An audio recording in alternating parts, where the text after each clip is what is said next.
everybody, trying to make good on my promise to make more videos of just kind of running a fiber business around here and new things that are happening. So I just got back from yoga appearance, but that's what's happening. But had a little bit of time here. I'm about to eat some lunch before I go grab the kids from school.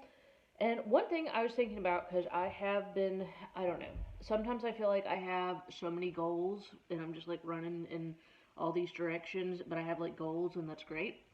And then other times, like right now, I feel like I'm just kind of floating around and kind of like, yeah, I'm going to work on that, oh, I'm going to work on that.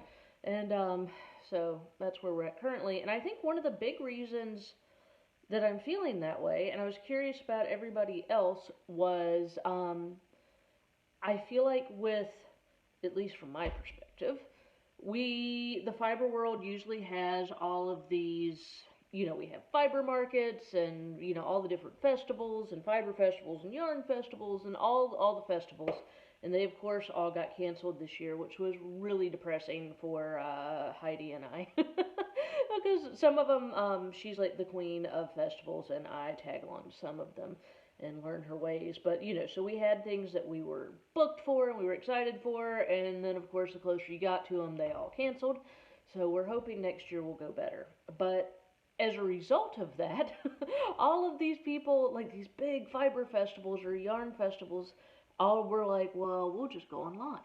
And so then if you were a vendor, or I guess even if you weren't a vendor, like it just seemed like, but especially if you were a vendor, because I have been a vendor, so I've been on that side of things, they're like, oh, we're going to do this festival online. And I've definitely, like, I really enjoyed doing the Camp Yarnsy spinning course thing.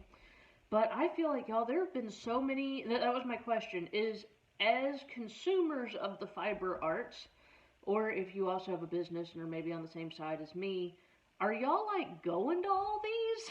Because like the first few that came out, I was like, oh, okay, cool, that's cool. And so I was like, yeah, let's totally do that. And then I think I feel particularly, I don't know if guilty is the right word, but since I do have a fairly successful YouTube channel and been teaching spinning online, and I sell spinning courses, which are all online, I'm clearly comfortable doing fiber courses and stuff on a camera. So I guess at first I was kind of like, oh, this should be my thing. I should have this ace in the hole, and this should be enjoyable and profitable and all those things. And so I kind of started out feeling that way about it, and now there have been so many of them. And it's like even on weekends when like I was doing some of them, getting live and promoting whatever, it's like you would hear, and I typically have my head under a rock, but I'd be hearing from like other vendors of, oh, well, we're competing at the same time for this other fiber festival that's online,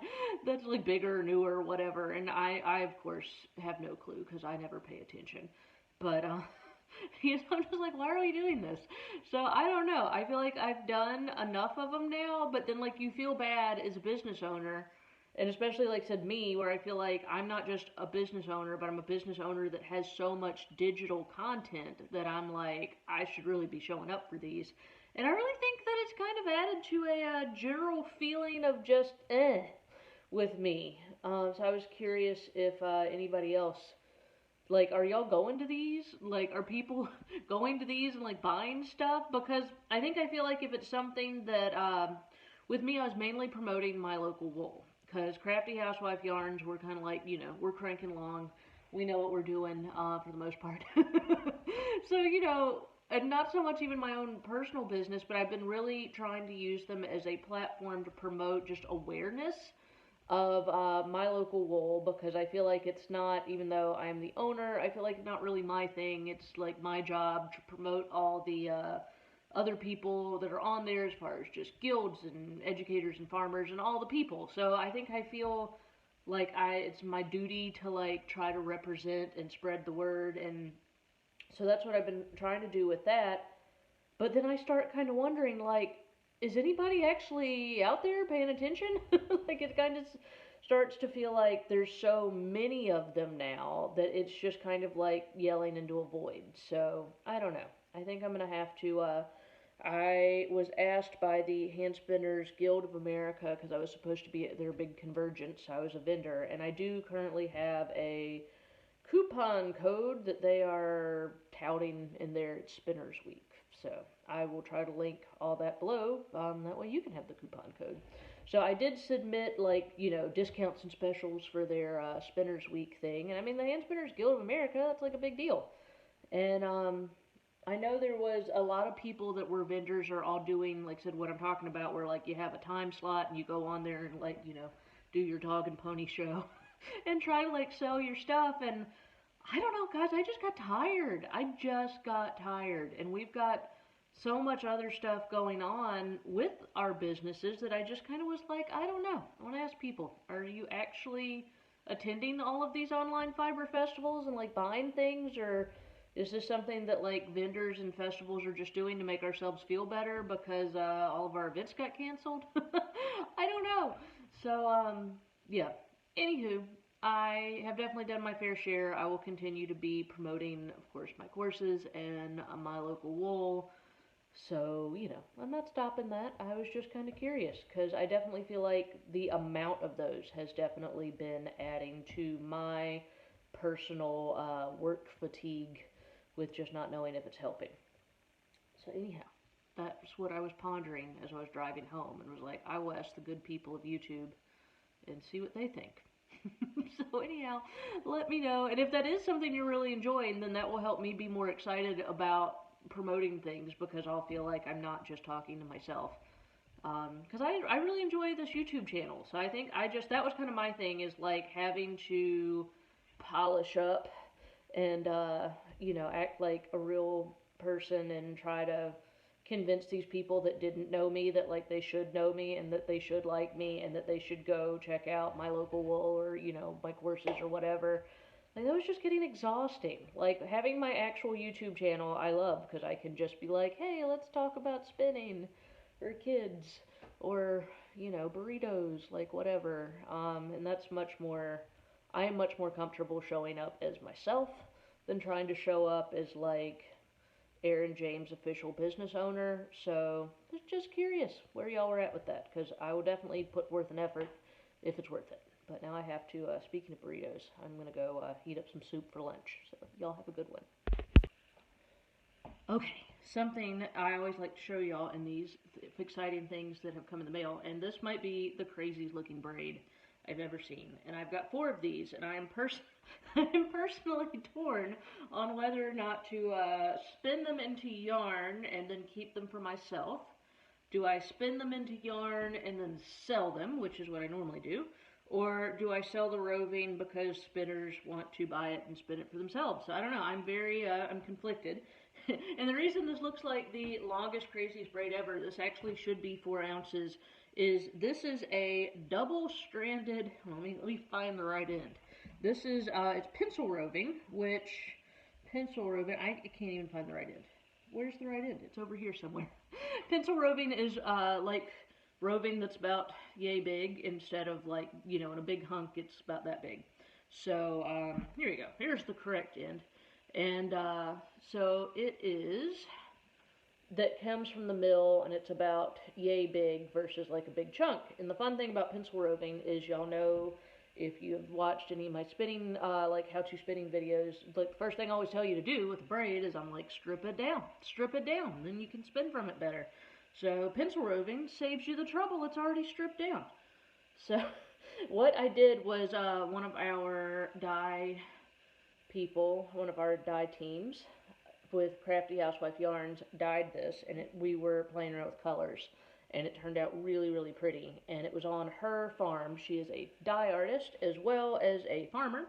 Shout out Kelly Clark of Big Dream Farm. You can find her on my local wool, but she is also one of our dye artists and fiber artists for Crafty Housewife Yarns. So this was a farm blend that she had that came from the mill in pencil roving. So when it came, it was all in like long, skinny braids, and I was trying to beef them up a little bit. So I have held them like basically end to end, and then did the braids, like braided them that way. Just in, which not only makes them not quite so crazy long for 4 ounces, but it really shows off the color combinations really well, but it's still, as you see, is a bit unwieldy. Um, but this particular fiber is, like I said, it's all sorts of different colors. This one braid is so many different colors. It is a combination of baby doll sheep fiber and her like farm blend, which is a mix of a couple different sheep breeds, which I'm not sure. So it's primarily baby doll sheep wool, which y'all have seen before with me, is really fun, like little crimpy. It's really soft. It's very smooth. So it's not itchy, but it's like little springy, crimpy fiber, and then it's mixed in with, like I said, her other sheep breeds. So it's her farm blend mixed with the baby doll, but it's really fun. So I am undecided as of the filming of this video whether or not I will be turning this into yarn myself or selling the roving. So I don't know, y'all. Let me know. What do you think? Do you think we have more interest from spinners? Because, I mean, I'm kind of spoiled. I can get more. Do you think spinners want this, or should I make it into yarn, or maybe make it into something for myself? I don't know. But that's what is currently, I should just call this particular segment, What's on My Table? This is currently what's on my table. So I wanted to, I think every time I make one of these videos, I'm going to have the What's on My Table segment, and this is what's on my table currently. A really pretty new fiber dye experiment. So I'm really excited about that, and I love having all of my, it's so fun. We have a few different dyers, and they all really have different style, and clearly Kelly is known for her bold, vivid colors, and so it's really fun.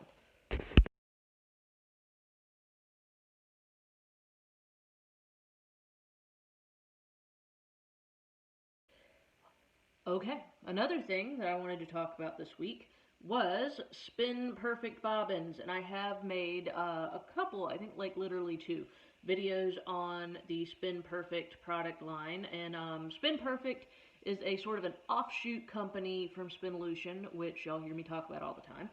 So I was, Mike Pauley is the owner slash inventor of all the cool things over there, and so if Mike was making it, I was clearly excited because he makes such cool things.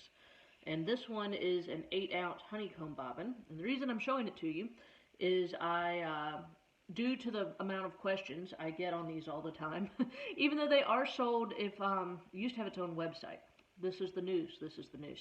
It used to be spinperfect.com, so I think that's what it says in my old videos. Then they moved it from its own website and just stuck it on a section on spinlution.com, which I personally think makes more sense.